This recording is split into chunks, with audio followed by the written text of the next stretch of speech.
Investigators have been looking into Hassan's alleged links with radical Muslims. While millions practice mainstream moderate Islam, there are exceptions, splinter groups obsessed with spreading their version of Islamic law. Senior international correspondent Nick Robertson got up close with some angry young Muslims in Britain. They are an angry minority. Their goal, nothing short of Muslim domination of the United Kingdom, if not the world. This poster is basically showing how we will transform Buckingham Palace into a local mosque for the Muslims. And what happens to the Queen? Well, the Queen, she has a choice. She can either become Muslim or she can leave the countries. This man, Amjad Chowdhury, is their leader.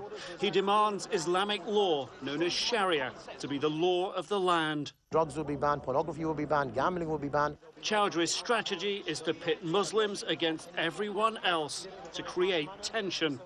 We do expect to enter into a struggle, if you like, of words, and maybe even more than that, before we can see the fruition of the Sharia really on state level. Muslims are here to stay! Muslims are here to stay! Like Muslim radicals Yusuf Khattab and Yunus Abdullah Mohammed in New York, Chowdhury supports Osama bin Laden and justifies the 9/11 attacks. In fact, Chowdhury claims he was spreading the message of jihad or holy war even before 9/11. I've been to New York a couple of times before 9/11. And even to the Bible Belt, I think they call it the Midwest.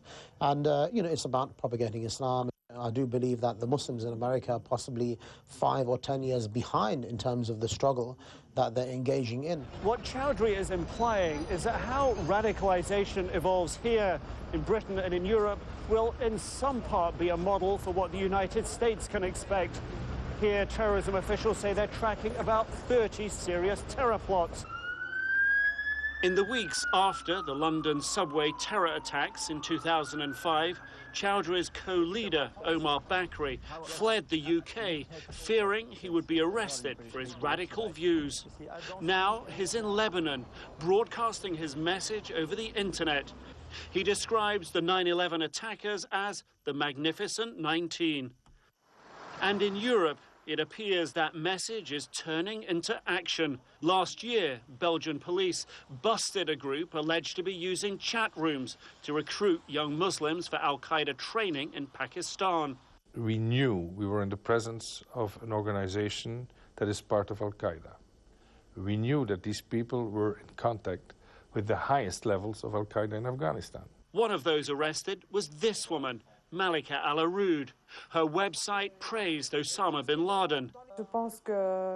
Most Muslims love Osama, like I love him myself. Now she's in jail, charged with taking part in the activities of an Islamic terrorist group. She denies the charge. She is, in fact, one of the leading jihadist person on internet. Her site on internet attracts very much interest from other persons. Now intelligence officials tell CNN that a French atomic scientist charged last month with associating with terrorists was participating in Malika Al-Arud's website. Back in London, Amjad Chowdhury says that's the point. You can be anywhere to recruit people to radical Islam. So it's very easy nowadays for people to build up links and communication very quickly. And then after that, you know, to disappear and to go off, you know, wherever they want to go. And where they want to go, intelligence services worry, in increasing numbers, is into violent jihad around the world. Nick Robertson, CNN, London. Well, I'm joined now by prominent Imam Muhammad Al-Hussaini. He has been focusing on how radical groups recruit youths in this kind of situations. Yes. Tell me about the techniques that these extremists use.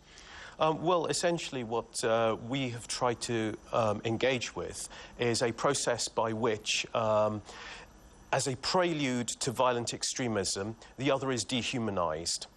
So, for example, there was released very recently a document by an organisation called the Institute for Monitoring Peace and Cultural Tolerance in regard to a website that is linked to Harakat Hamas in the Gaza, which essentially, over a very, very systematic period of a number of years, has targeted young, impressionable people in order to characterise, stereotype Jewish people, other people, as being less than human, as being descendants of apes and pigs, classic caricatures that have a resonance from the Third Reich of Jews controlling the world.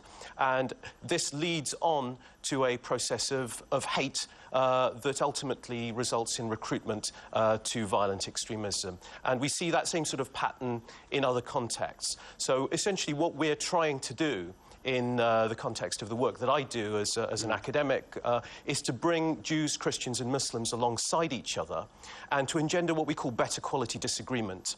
To read our scriptures, whether it's the Quranic texts or the biblical texts, in parallel, and to allow new interpretations to emerge through that conversation. It's a practice we call Scriptural Reasoning. I mean, this is an interesting angle, you know, the interpretation of Islam. And exactly that's one of the problems, that there are so many different interpretations. Absolutely right. Who is responsible for a new interpretation, and who would respect that? Absolutely. Well, as your viewers will know, what they're seeing on their TV screens is essentially a gargantuan sort of tectonic clash between various forces over authority and control of Scripture. Because he who has control over Scripture has the authority to rule the Muslim Ummah, the Muslim community. And it is in this very, very critical and very explosive relationship between the Muslim community on the one hand and its sacred texts on the other that a great deal of the history of the next, of the coming century will be written. And it's at this very, very explosive nexus that we need to engage, and as believers in the Abrahamic family and beyond, we need to start to reason together around our Scripture. We need to foster better quality disagreement, but at all times predicated on a recognition that we're part of the same human family, that we don't dehumanize the other, we don't systematically turn the other into animalistic or evil forces as a prelude to violent extremism. We recognize that we're part of the same human family, we share a common humanity, and within that, we're able to disagree and respect our differences. Isn't the real problem that the sort of people that are targeted here are basically soft targets? They're vulnerable, they're from impoverished backgrounds, they don't have very much hope. I mean, it's a big problem, but it should be perhaps tackled from the other end. Well, there are certainly sort of social, socio-economic components to violent extremism, but at the same time, being a bit controversial, you need to acknowledge that there are certain very, very critical things that are going on that we don't know about. For example, the idea that it is purely the Israel-Palestine conflict that fuels violent Islamic extremism needs to be viewed in the context of the fact that, for example, a Muslim majority country such as Indonesia invaded a Christian majority country such as East Timor, allegedly occupied its land, killed a substantial proportion of the male population. We didn't see Christian suicide bombers. We don't see Jewish suicide bombers. There is something very, very critical that is going on here in regard to enabling violent extremism to take place by a dehumanization of the other. And this is what we need to challenge through practices such as shared text study and engagement with a new hermeneutic in relation to sacred texts. We must leave it there. It's an important debate, but thank you very much for your input. Thank you very much. Al-Hussaini, thank you. Thank you.